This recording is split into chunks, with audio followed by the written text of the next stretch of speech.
Headlines के प्रायोजक हैं टफ कॉन टीएमटी। अब इंडिया बनेगा extra tough. Electronics item, dam roof furniture, आकर्षक फैंसी लाइट्स पर धमाकेदार ऑफर के लिए जल्दी पहुंचे प्रदीप सेल्स, मकतपुर रोड, गिरिडीह। हड्डी, नस एवं जनरल बीमारियों के इलाज में ना करे विलंब। पहुंचे पार्वती हॉस्पिटल, पता कॉलेज मोड़ के निकट, रेलवे ओवरब्रिज के पूर्व की ओर, सीहोडी, गिरिडीह। पिछले 100 वर्षों से आपके भरोसे का साथी काजिम अली हार्डवेयर, सोमानी के एक्सक्लूसिव शोरूम के साथ सभी प्रकार की टाइल्स, मार्बल, ग्रेनाइट और सैनिटरी आइटम विक्रेता। पता करबला मैदान के सामने, बरवाडी, गिरिडीह। अनीता इलेक्ट्रिक स्टोर लेकर आए हैं ऑफर ही ऑफर। खरीदारी के लिए आज ही पहुंचे, पता बाभन टोली मोड़, गिरिडीह।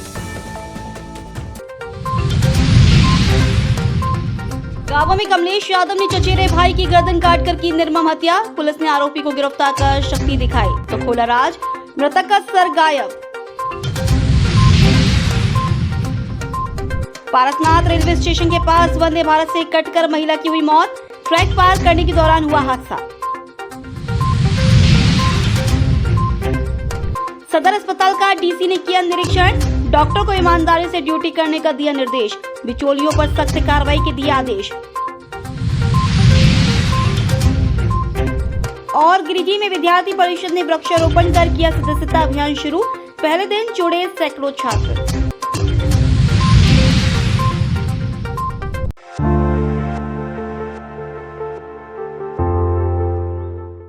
गावा थाना क्षेत्र से एक बार फिर दिल दहला देने वाली घटना सामने आई है। रिश्तों की मर्यादा को तार तार करते हुए एक युवक की गला रेत कर बेरहमी से हत्या कर दी गई।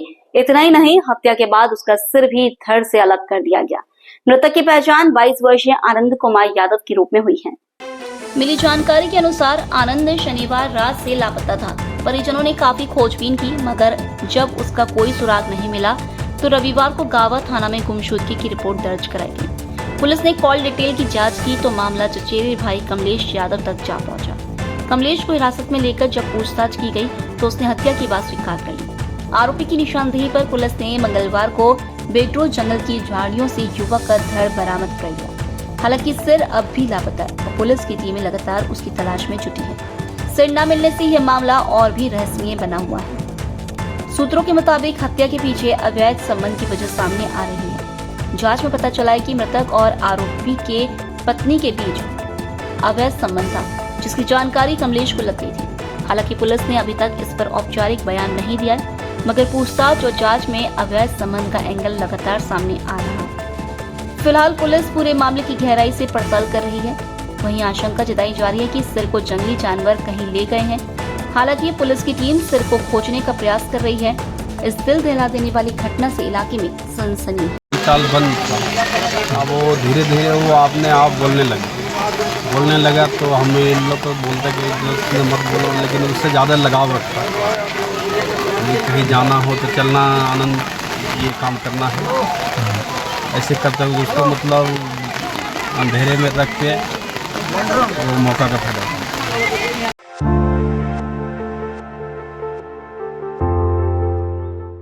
डुमरी थाना क्षेत्र में मंगलवार की सुबह एक दर्दनाक हादसा हो गया। वंदे भारत एक्सप्रेस की चपेट में आकर एक अज्ञात महिला की मौके पर ही मौत हो गई।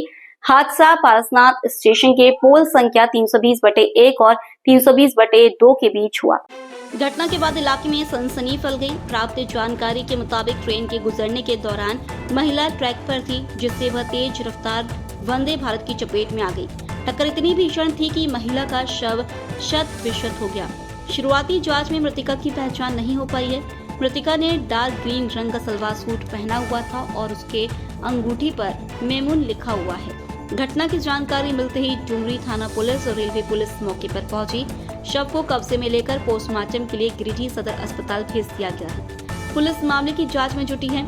शुरुआती तौर पर आत्महत्या की आशंका जताई जा रही है, लेकिन पुलिस ने इसकी पुष्टि नहीं की है। फिलहाल मृतिका की पहचान कराने की कोशिश की जा रही है।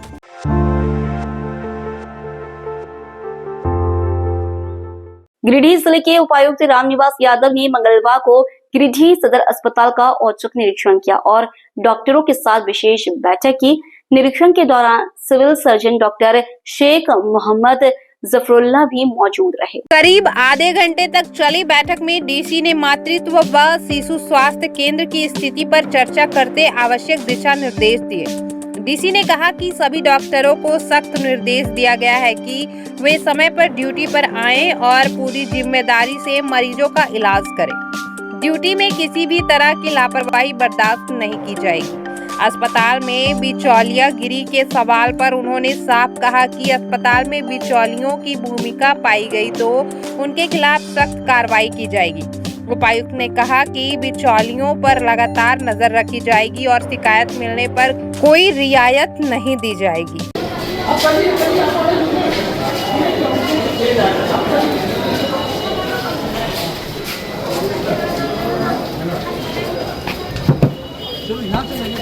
जिला हॉस्पिटल में हमने जो सदर हॉस्पिटल और एमटीसी द्वारा चलता है यूनिटी का हॉस्पिटल चलता है चेताड़ी में, वहाँ जो भी डॉक्टर्स पदस्थापित हैं उनसे हमने बात की। उन लोग का टाइम शेड्यूल जाना, कैसे वो लोग ड्यूटी करता है, किस समय पर जाता है, वो सब जाना है।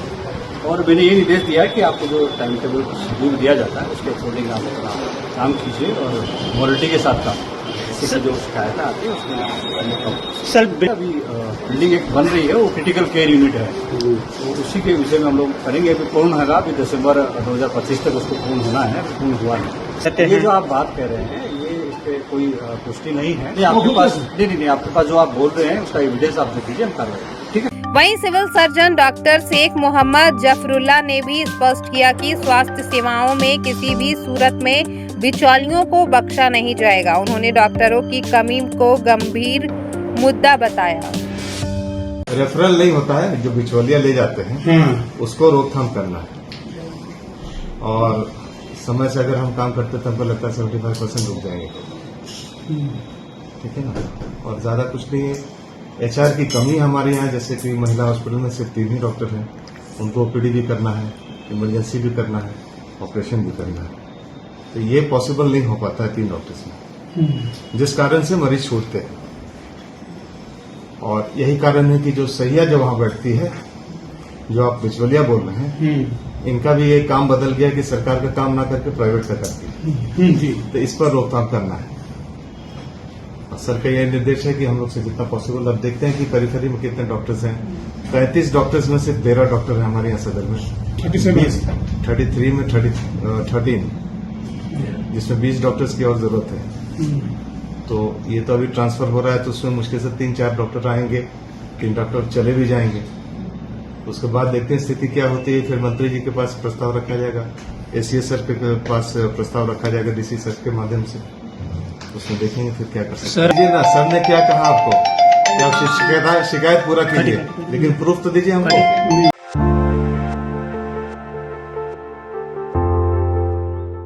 गिरिडीह सदर प्रखंड के परियाना स्थित आईसेक्ट दीनदयाल उपाध्याय कौशल केंद्र में मंगलवार को विश्व युवा कौशल दिवस के अवसर पर युवाओं के हुनर और स्वावलंबन को बढ़ावा देने वाला विशेष कार्यक्रम आयोजित किया गया। आयोजन में स्थानीय युवाओं की प्रतिभा को निखारने के साथ साथ उन्हें स्वरोजगार के लिए प्रेरित करने की पहल की गई। कार्यक्रम का उद्घाटन पंचायत पेंडा ताण के मुखिया प्रतिनिधि विश्वनाथ प्रसाद वर्मा ने दीप जलाकर किया। उन्होंने युवाओं से कहा कि आज के समय में मेहनत और हुनर ही सफलता की असली कुंजी है। उन्होंने युवाओं को कौशल विकास के जरिए आत्मनिर्भर बनने का आह्वान किया। कार्यक्रम में स्किल कंपटीशन भी कराया गया, जिसमें प्रशिक्षण प्राप्त कर रहे छात्रों ने अपने अपने ट्रेड से जुड़ी क्षमताओं का प्रदर्शन किया। इससे युवाओं में न सिर्फ प्रतिस्पर्धा की भावना जागी, बल्कि उन्होंने अपनी योग्यता का मूल्यांकन भी किया। इस मौके पर स्वरोजगार को बढ़ावा देने के लिए एक युवती को बीज पूंजी के तौर पर सिलाई मशीन सेट भी सौंपा गया। केंद्र प्रबंधन ने बताया कि इससे वह खुद का व्यवसाय शुरू कर सकेगी और आत्मनिर्भर बनने की दिशा में कदम बढ़ा सकेगी।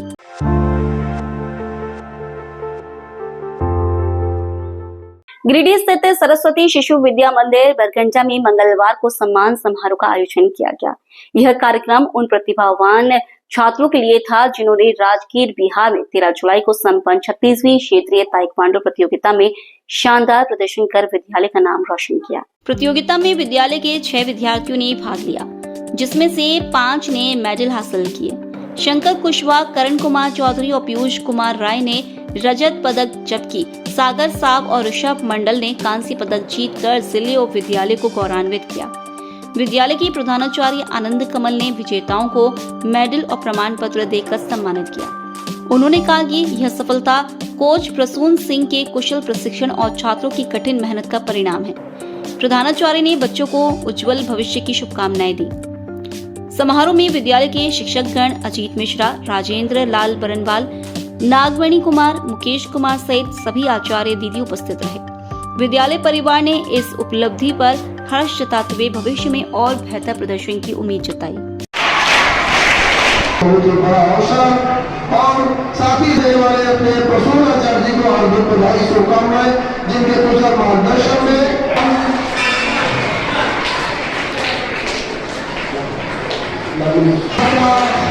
बहुआयामी प्रतिभाओं के धनी अपने खेल का क्षेत्र हो, विज्ञान का क्षेत्र हो, संस्कृति ज्ञान का क्षेत्र हो,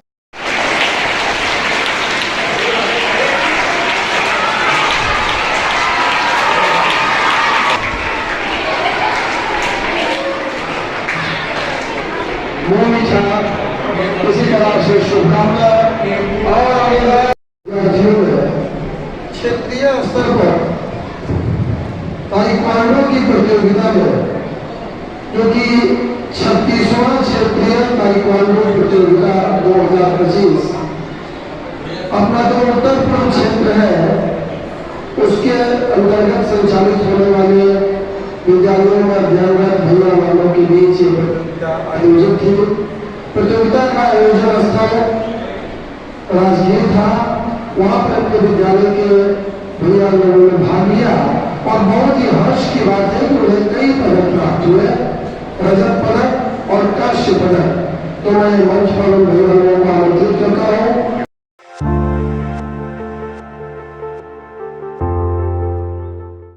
गिरिडीह जिले के सरिया थाना क्षेत्र अंतर्गत सिंगदाहा में एक दर्दनाक सड़क हादसे में 45 वर्षीय मजदूर की मौत हो गई। मृतक की पहचान दर्शन पासवान के रूप में हुई है, जो स्थानीय निवासी था और मजदूरी कर जीवन यापन करता था। मिली जानकारी के अनुसार दर्शन पासवान रोजाना की तरह काम निपटाने के बाद सिंगदाहा स्थित एक होटल में चाय पीकर पैदल अपने घर लौट रहा था। इसी दौरान पीछे से आ रही तेज रफ्तार अज्ञात बाइक ने उसे जोरदार टक्कर मार दी।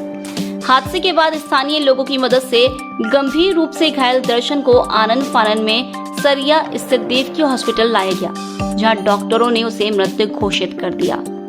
घटना की जानकारी मिलते ही सरिया थाना पुलिस मौके पर पहुंची और शव को अपने कब्जे में लेकर पोस्टमार्टम के लिए भेज दिया। पुलिस मामले की जांच में जुट गई है और फरार बाइक सवार की तलाश कर रही है। इस हादसे के बाद मृतक के परिवार में कोहराम मच गया है। गांव में शोक का माहौल है। परिजनों ने प्रशासन से दोषी के खिलाफ सख्त कार्रवाई की मांग की है। इस संबंध में जिला परिषद सदस्य अनूप पांडे ने कहा कि लगातार हो रहे बाइक हादसों को लेकर प्रशासन को ठोस कदम उठाने की जरूरत है। उन्होंने मृतक के परिजनों को उचित मुआवजा देने की मांग की।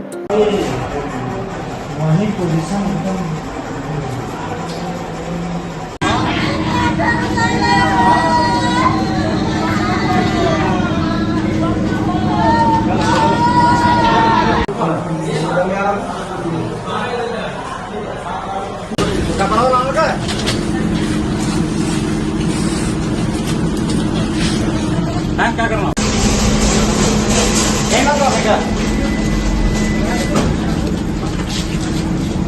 अभी थोड़ी देर पहले सिंगदाहा निवासी दर्शन पासवान जो पैदल थे, उनको सड़क दुर्घटना हुई और उनको इलाज के लिए देवकी अस्पताल लाया गया, जहां उनको मृत घोषित कर दिया गया। बड़ा ही दुखद घटना है, क्योंकि एक यंग पुरुष के चले जाने से पूरा परिवार बिखर जाता है।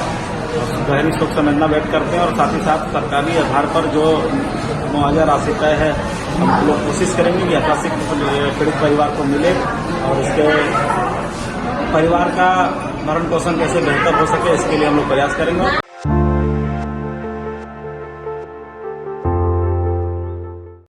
अखिल भारतीय विद्यार्थी परिषद गिरिडीह नगर इकाई ने मंगलवार को मकतपुर हाई स्कूल परिसर में वृक्षारोपण कर सदस्यता अभियान की शुरुआत की। इस दौरान विद्यालय के प्राचार्य चंदन सिंह की उपस्थिति रही। वृक्षारोपण के बाद विधिवत रूप से सदस्यता अभियान का शुभारंभ किया गया, जिसमें पहले ही दिन सैकड़ों विद्यार्थियों ने परिषद की सदस्यता ग्रहण की। कार्यक्रम के दौरान बताया गया कि अखिल भारतीय विद्यार्थी परिषद विश्व का सबसे बड़ा राष्ट्रवादी छात्र संगठन है, जो विद्यार्थियों के शैक्षणिक और सामाजिक मुद्दों को उठाकर उनके समाधान की दिशा में कार्य करता है। परिषद का उद्देश्य छात्रों को संगठन से जोड़ने, शिक्षा के क्षेत्र में सकारात्मक माहौल तैयार करना है। संगठन स्थापना काल से ही छात्र हित के मुद्दों को लेकर सक्रिय रहा है और भविष्य में भी विश्वविद्यालय और कॉलेज परिसरों में शैक्षणिक व्यवस्था को बेहतर करने के लिए आवाज उठाता रहेगा। इस बार गिरिडीह जिले में 15 जुलाई से शुरू हुए सदस्यता अभियान के तहत 12,000 से अधिक विद्यार्थियों को परिषद से जोड़ने का लक्ष्य तय किया गया है। अभियान के बाद छात्र छात्राओं के साथ मिलकर शैक्षणिक वातावरण को बेहतर करने के लिए विभिन्न स्तर पर प्रयास किए जाएंगे। मौके पर नगर मंत्री नीरज चौधरी, जिला संयोजक सह प्रदेश जनजाति सह कार्य प्रमुख मंटू मुर्मू, नगर सह मंत्री उज्जवल तिवारी, अनीश राय, सदानंद राय, नगर कार्यालय मंत्री मुन्ना पंडित, पीयूष सिंह समेत कई कार्यकर्ता मौजूद रहे।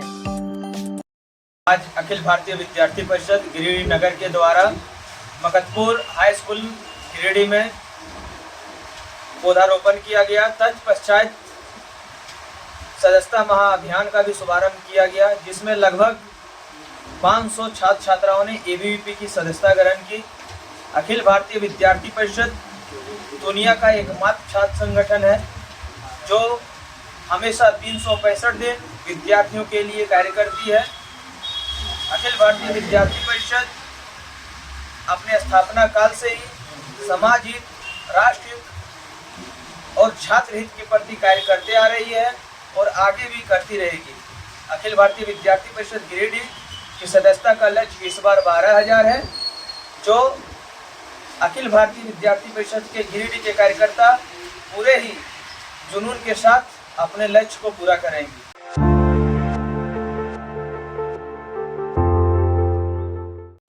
डुमरी अंचल कार्यालय में मंगलवार को राजस्व से जुड़े मामलों को लेकर एक समीक्षात्मक बैठक आयोजित की गई। बैठक की अध्यक्षता अंचलाधिकारी शशि भूषण वर्मा ने की। बैठक में अंचल के सभी राजस्व कर्मचारी और कार्यालय स्टाफ मौजूद थे। इस दौरान अंचलाधिकारी ने land transfer, succession, mutation appeal और भूमि सीमांकन जैसे मामलों की प्रगति की समीक्षा की। उन्होंने सभी कर्मचारियों को निर्देश दिया कि लंबित मामलों का निष्पादन तय समय सीमा के भीतर करें। अंचलाधिकारी ने स्पष्ट कहा कि जिन लोगों ने जमीन नापी के लिए आवेदन दिया है, उनकी मापी प्रक्रिया में आवश्यक विलंब न हो। साथ ही रेंट कलेक्शन पर भी विशेष जोर देते हुए हल्का कर्मचारियों को निर्देशित किया गया कि अपने अपने हल्का क्षेत्र में बकाया रेंट की वसूली बढ़ाएं, ताकि राजस्व संग्रहण में सुधार हो सके।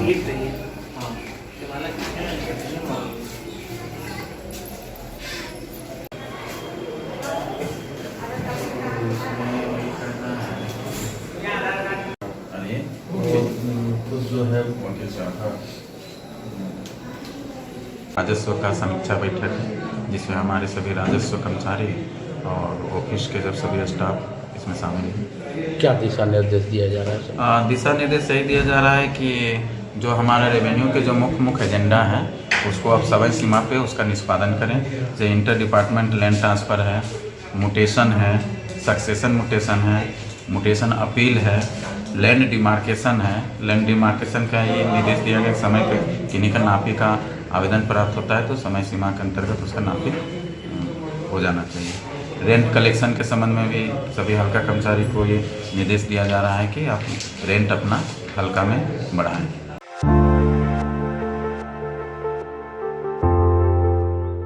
गिरिडीह के झंडा मैदान में मंगलवार को किसान जनता पार्टी द्वारा साहसी नागरिक सम्मान समारोह का आयोजन किया गया। इस कार्यक्रम में उन लोगों को सम्मानित किया गया जिन्होंने भ्रष्ट अधिकारियों के खिलाफ न्यायालय में मुकदमा दायर कर आम जनता के लिए मिसाल कायम की। समारोह को संबोधित करते हुए पार्टी के केंद्रीय कमेटी अध्यक्ष व अधिवक्ता अवधेश कुमार सिंह ने कहा कि झारखंड उच्च न्यायालय ने रिट याचिका में 17 जून 2025 को सरकार को राज्य भर में लंबे जमीन सर्वे कार्य 6 महीने के भीतर पूरा करने का निर्देश दिया है, लेकिन अंचल अधिकारियों द्वारा बिना घूस के कार्य नहीं किए जा रहे हैं। उन्होंने कहा कि तीसरी अंचल के पूर्व और वर्तमान अंचल अधिकारियों सहित 4 अफसरों के खिलाफ 3 किसानों ने कोर्ट में मामला दर्ज कर गरीब किसानों के लिए एक नई राह दिखाई है। पार्टी संयोजक दासू मुर्मू ने आरोप लगाया कि वन पट्टा वितरण की प्रक्रिया में भी भारी अनियमितता हो रही है। गांवों में बैठक के बिना कागज पर फर्जी बैठक दिखाकर दलालों के जरिए रुपए वसूले जा रहे हैं। उन्होंने किसानों से किसान जनता पार्टी के बैनर तले संगठित होकर अपने हक के लिए संघर्ष करने का आह्वान किया। पूर्व महासचिव कुंजलाल साव ने किसानों से अपील की कि वे अपने खतियान रजिस्टर 2 की सत्यापित प्रति और ऑनलाइन लगान रसीद समय रहते तैयार रखें, ताकि सर्वे में कोई समस्या न हो। समारोह में बड़की किस्कू को साहसी नागरिक के रूप में सम्मानित किया गया। कार्यक्रम में विजय कुमार, भागीरथ राय, संजली हेम्ब्रोम, गीता देवी, जहांगीर अंसारी समेत सैकड़ों लोग मौजूद रहे। किसको जिंदाबाद जिंदाबाद जिंदाबाद, बड़की किसको जिंदाबाद जिंदाबाद जिंदाबाद। किसानों की नेत्री कैसी हो, बड़की किसको कैसी हो। किसानों की नेत्री कैसी हो, बड़की किसको कैसी हो। बड़की किसको जिंदाबाद जिंदाबाद जिंदाबाद। भ्रष्ट अफसरों की क्या दवाई, भ्रष्ट अफसरों की क्या दवाई, बड़की किसको जिंदाबाद जिंदाबाद जिंदाबाद। बड़की किसको जिंदाबाद जिंदाबाद जिंदाबाद जिंदाबाद जिंदाबाद। की नेत्री कैसी हो, बड़की किसको कैसी हो। बड़की किसको जिंदाबाद जिंदाबाद जिंदाबाद। की नेत्री कैसी हो, बड़की किसको कैसी हो। जिंदाबाद जिंदाबाद। बड़की किसको जिंदाबाद जिंदाबाद। किसानों की नेत्री कैसी हो, बड़की किसको कैसी हो। किसानों की नेत्री कैसी हो, बड़की किसको कैसी हो।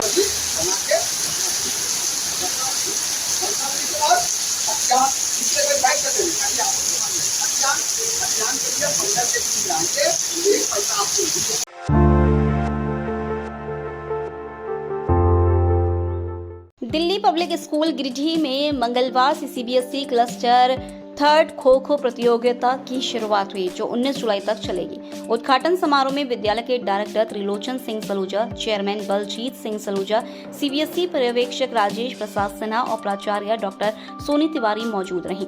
अतिथियों का स्वागत बुक्की और स्मृति चिन्ह देकर किया गया। मुख्य छात्र अंकित चौधरी ने खिलाड़ियों को शपथ दिलाई, जबकि दीप प्रज्वलन, सीबीएसई झंडोत्तोलन और गुब्बारे उड़ाकर प्रतियोगिता का शुभारंभ हुआ। प्राचार्य डॉक्टर तिवारी ने बिहार झारखंड से आए करीब 1200 प्रतिभागियों के उज्जवल भविष्य की कामना की। चेयरमैन बलजीत सिंह सलूजा ने बच्चों को खेल भावना के साथ खेलने की प्रेरणा दी। समापन समारोह 19 जुलाई को होगा, जिसमें विजेताओं को सम्मानित किया जाएगा। अंत में उप प्राचार्य विकास सिन्हा ने धन्यवाद ज्ञापन दिया।